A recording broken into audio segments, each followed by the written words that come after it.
मालिक को प्रणाम। सभी अभ्यासी भाई बहनों को नमस्कार।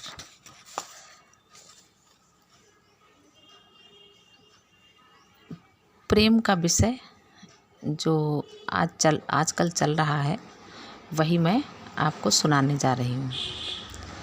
जब हम गुरुदेव से डरते हैं तो असल में न हम बदलते हैं और न अपने में बदलाव आने देते हैं। हम केवल अपने जीवन के कुछ पक्षों को उनसे छिपाते रहते हैं। इस तरह और बातों के साथ खुद को गुनहगार मानने की गलती भी कर बैठते हैं। अगर इसे रोका ना जाए तो हम मालिक से डरने लगते हैं और बढ़ते बढ़ते ये डर हमें ऐसी हालत में पहुंचा देता है कि हम गुरुदेव के सामने आने से भी कतराने लगते हैं। यहाँ से अलगाव की हालत पैदा होने लगती है। जैसे जैसे ये अलगाव बढ़ता जाता है, आध्यात्मिकता का किनारा क्षितिज में डूबता नजर आता है। जैसे कूच किए जहाज की नज़रों से बंदरगाह ओझल होता जा रहा हो। एक बार मुझसे कुछ गलती हो गई और गुनाह की भावना से दुखी होकर मैंने गुरुदेव को पत्र लिखा। मैंने लिखा कि मुझे आपके सामने आने में भी डर लग रहा है। उन्होंने तुरंत पत्र का जवाब देते हुए लिखा, इंसान तो गलती करता ही है। हम खुद बहुत सारी गलतियां कर बैठते हैं। हमें ये कोशिश करनी चाहिए कि अपनी गलती को सुधार लें और भविष्य में वे गलतियां न दोहराएं। डर का विचार अपने मन से निकाल दो। अगर इसे बढ़ने दोगे तो वह तुम्हारी उन्नति या विस्तार में रुकावट बन जाएगा। सलाह बिल्कुल स्पष्ट और सटीक थी। मैंने अपने दिल से भय की भावना इस तरह निकाल कर फेंक दी जैसे किसी चीज़ को निकाल फेंकते हैं, और तब से मैं अपराध बोध से मुक्त हो गया हूँ। देखें उनका प्रेम हमें अंदर से बदलने में किस तरह काम करता है। गुरुदेव हमें प्यार करते हैं, इसका एहसास होने पर हम महसूस करने लगते हैं कि हमें उस प्यार के काबिल बनना चाहिए। ये खुद को कसौटी पर जांचने की ओर हमारा पहला कदम होता है, जो अभ्यासी में अपने आप सहयोग की भावना पैदा कर देता है और हम आध्यात्मिकता के पथ पर आगे बढ़ते चले जाते हैं। मोहित हो जाना या प्रलोभन में पड़ जाना इंसानी फितरत है, परंतु जिसे गुरुदेव प्यार करते हों उसमें इस प्रकार की चुनौतियों का सामना करने की अपार शक्ति आ जाती है। जीवन के हर मोड़ पर जब चुनौतियां हमारे सामने आ खड़ी होती हैं, हम खुद से सवाल करते हैं कि अगर मैं ऐसा करूं तो क्या गुरुदेव पसंद करेंगे? अगर मैं इसके चक्कर में पड़कर इंसानियत से गिर जाऊं तो उन्हें कैसा लगेगा? मेरे आध्यात्मिक विकास के लिए उन्होंने इतनी मेहनत की है, मुझ पर इतना प्यार बरसाया है। अब अगर मैं उनके सारे किए कराए पर पानी फेर दूं तो उनके लिए कितनी बिना निराशा और दुख का कारण बन जाऊंगा।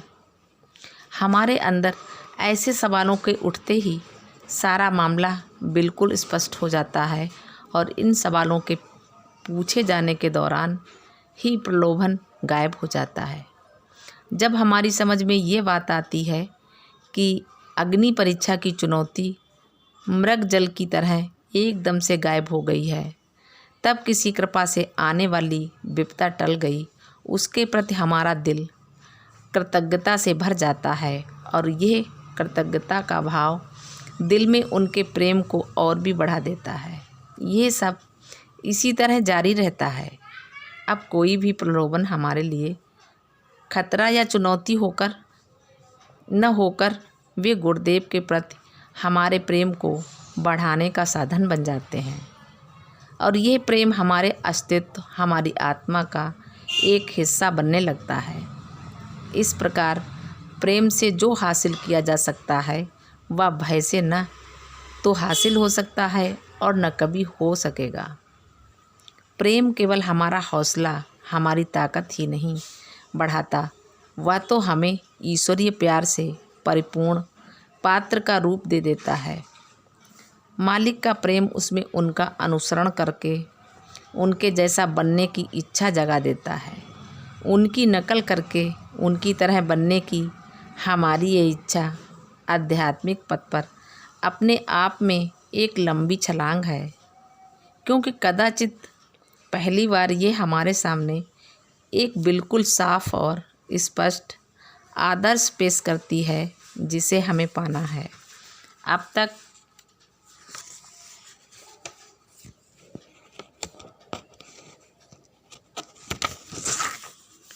हमारे मन में पूर्णता, मुक्ति या शांति पाना इत्यादि जैसे अमूर्त निराकार लक्ष्य रहते हैं। अब वह अंदरूनी चाह कुछ बनने, किसी के जैसा बनने की एक निश्चित तड़प का साकार रूप ले लेती है। पहले वाली अनिश्चित चाह और अभी वाली नई साकार तड़प में बड़ा भारी अंतर होता है, क्योंकि अब हमारा मानसिक रवैया ही बिल्कुल बदल गया है। पाने की जगह अब बनने या होने की बात आ जाती है। गुरुदेव मार्मिक ढंग से कहते हैं कि प्रार्थना भीख मांगना है। इसलिए हमारे मन में जब तक मिलने या पाने का ख्याल रहेगा, तब तक हम सिर्फ भिखारी ही रहेंगे। लेकिन अब प्रेम जो परिवर्तन लाता है वह सूक्ष्म और सटीक होता है। हमारे दिल में जब मालिक जैसा बनने की इच्छा जाग उठती है, तब हम भिखारी नहीं रहते। अब हम कुछ मांगते नहीं हैं, बल्कि कुछ बनने की कोशिश करने लगते हैं। इसलिए अब हम मालिक के साथ पूरा सहयोग करने लगते हैं और लक्ष्य तक पहुंचना हमें संभव लगने लगता है। मालिक को प्रणाम। सभी अभ्यासी भाई बहनों को नमस्कार। धन्यवाद।